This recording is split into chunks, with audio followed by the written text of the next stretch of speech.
Amsterdam, drunk off vibe. London, England, drunk off vibe. Hit the States and we drunk off vibe. Pretty girl, broke off wine. Flex in a babe, skirt in a rave.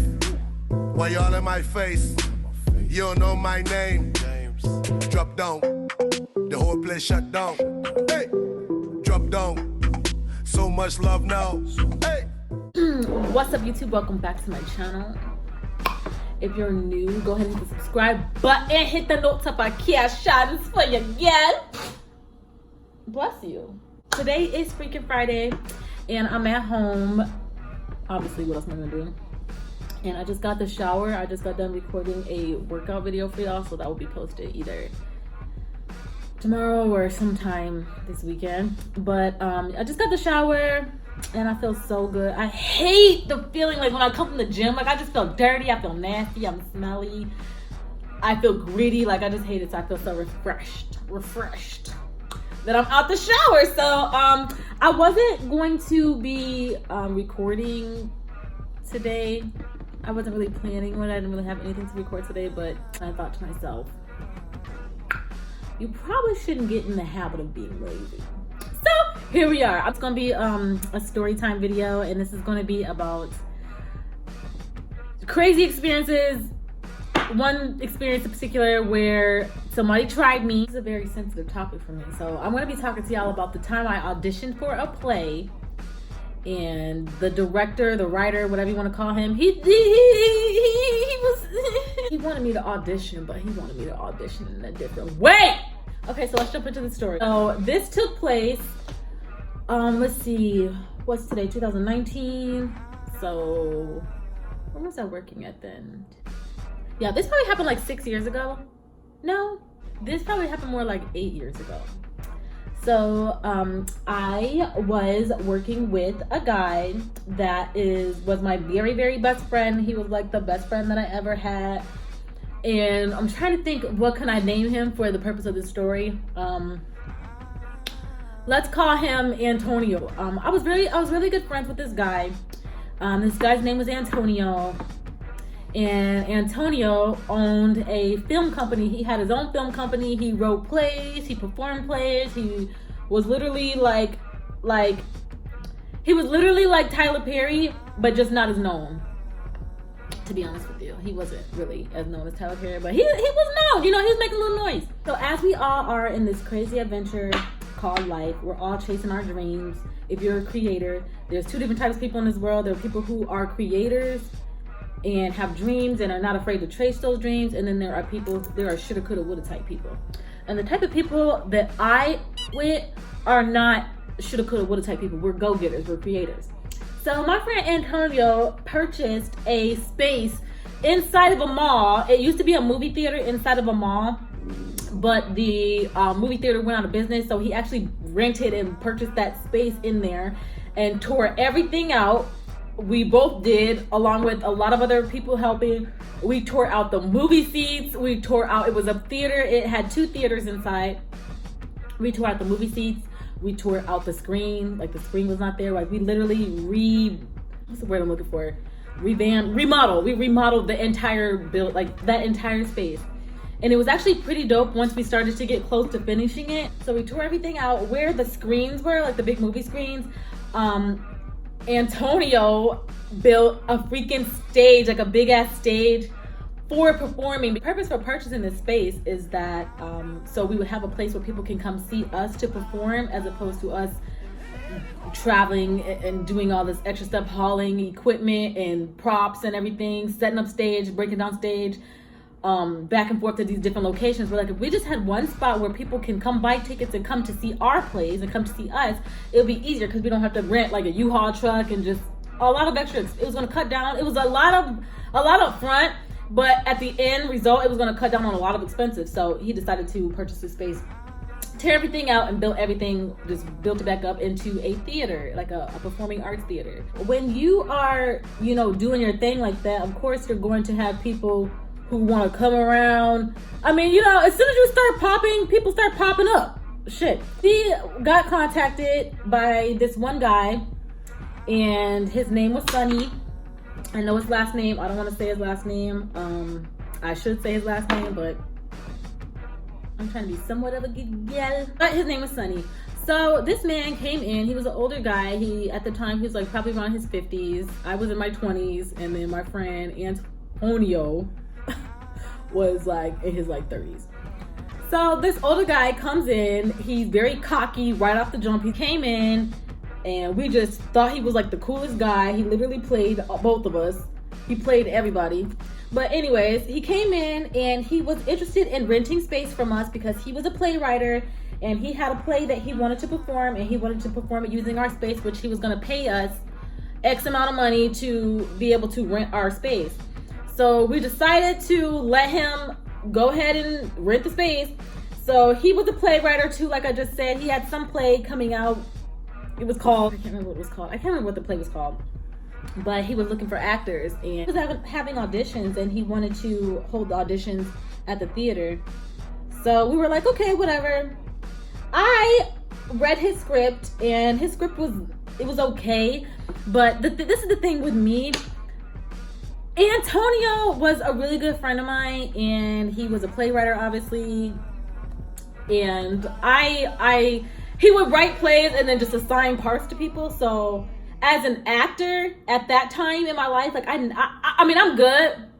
I can tell y'all. But I never really had to audition for anything. And it's like, I was questioning myself because I'm like, dude, this is my friend. He's writing roles and giving them to me. It's not like I felt like I really didn't have to work hard for anything, as opposed to other people who be on the grind like that. And I wanted to be on the grind. I wanted to find my own way. I wanted to do my own thing without this person, oh, you just got that role because he gave it to you. Oh, you just got this role because that's your friend. Like, I wanted to work for it.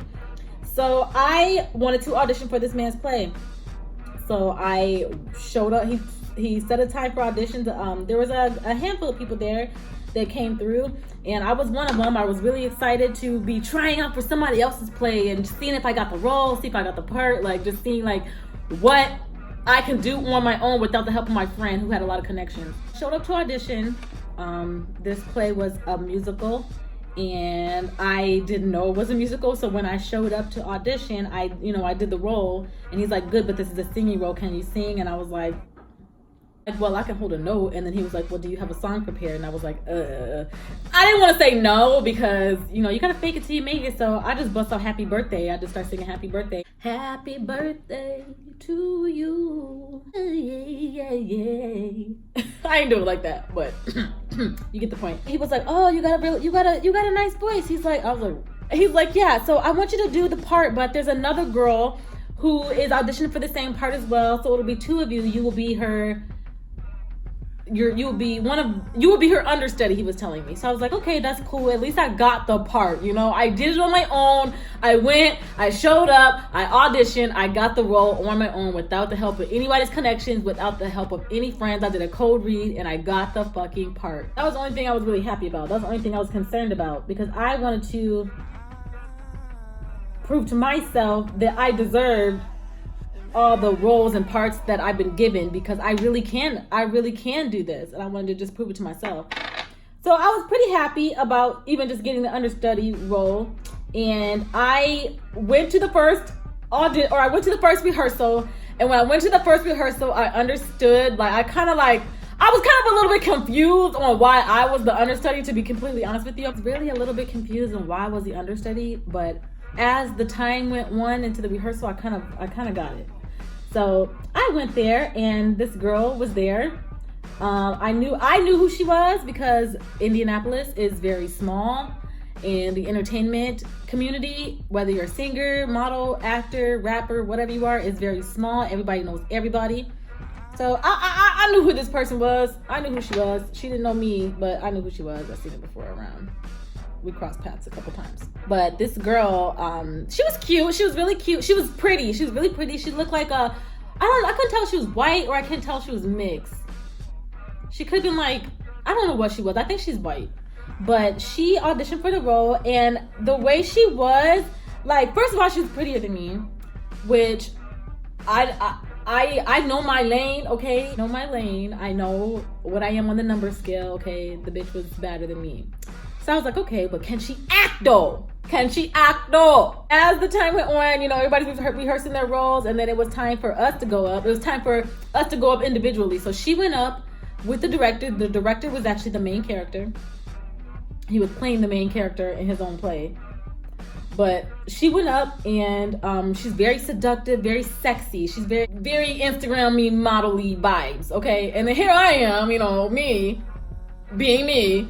But she went up there and there was a scene in the script where, I don't remember what exactly was going on in the script, but the director wanted us to straddle him. Like, so let's say he's sitting in this chair. He wanted us to get on top of him like this.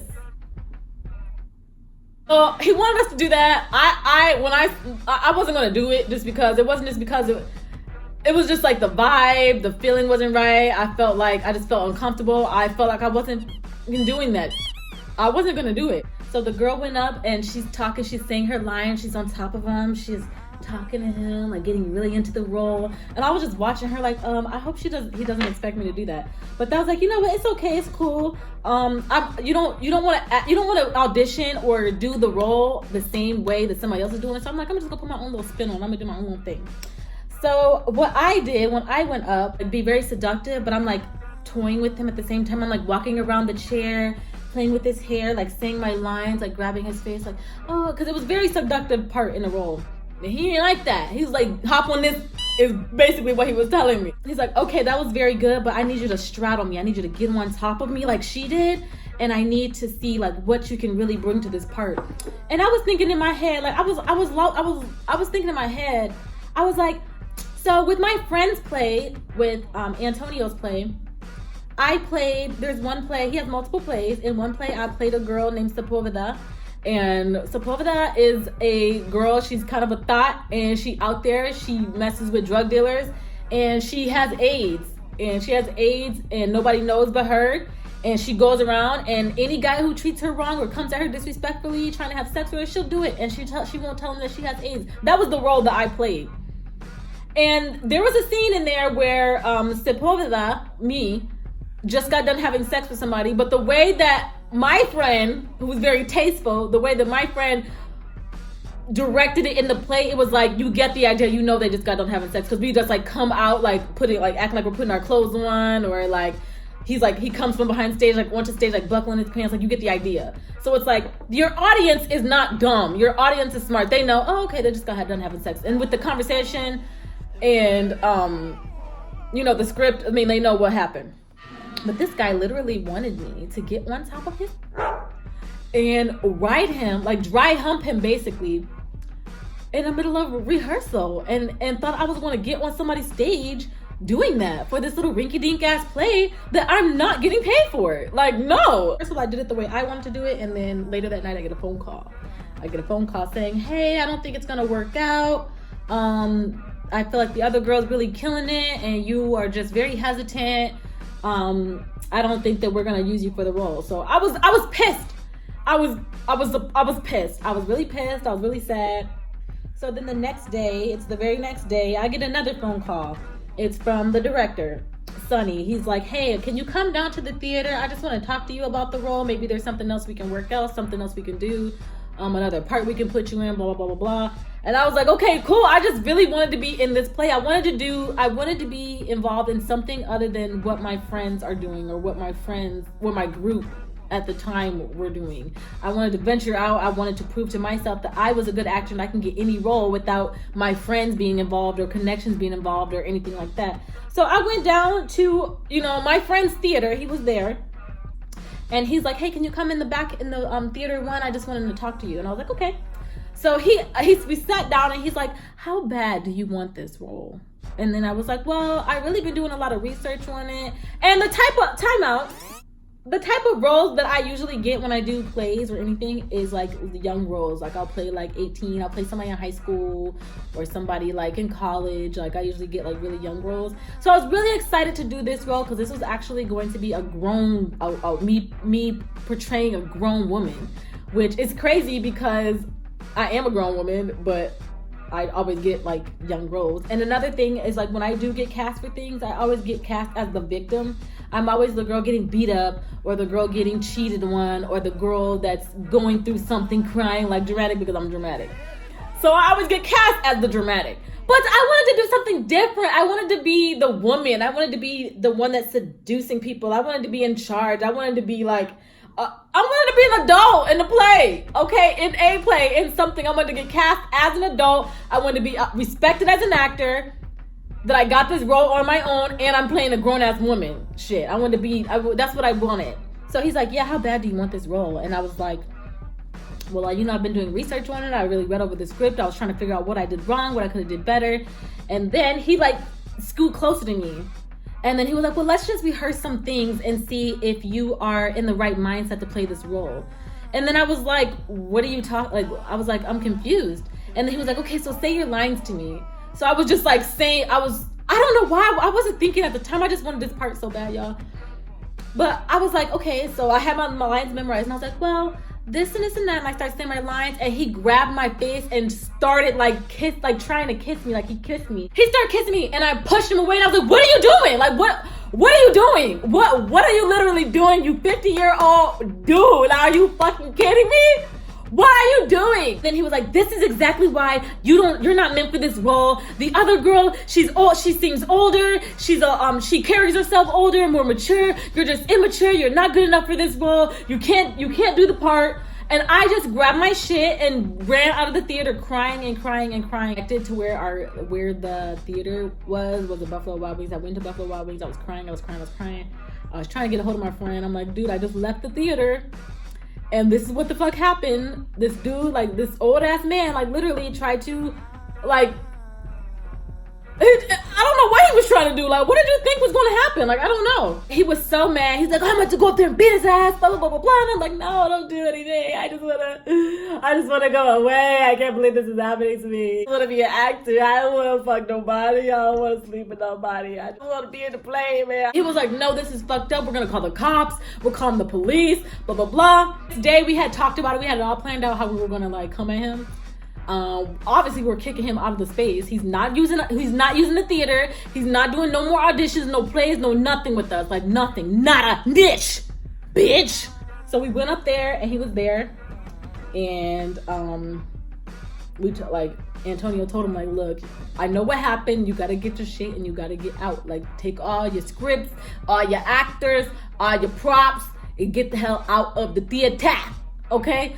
So he's pissed. He's cussing. It was just a weird day. Like the way he was acting was so weird. So shook. I was scared. I didn't say anything. I was just sitting there watching the whole thing.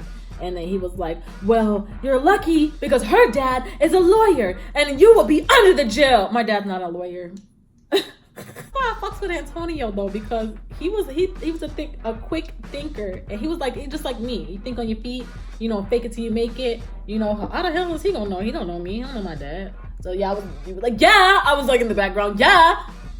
He's a lawyer, yeah. Like and he was so shook. Antonio ended up calling the police. There was like just a police escort or like the mall security escort or whatever who came and watched and monitored him get all his shit out.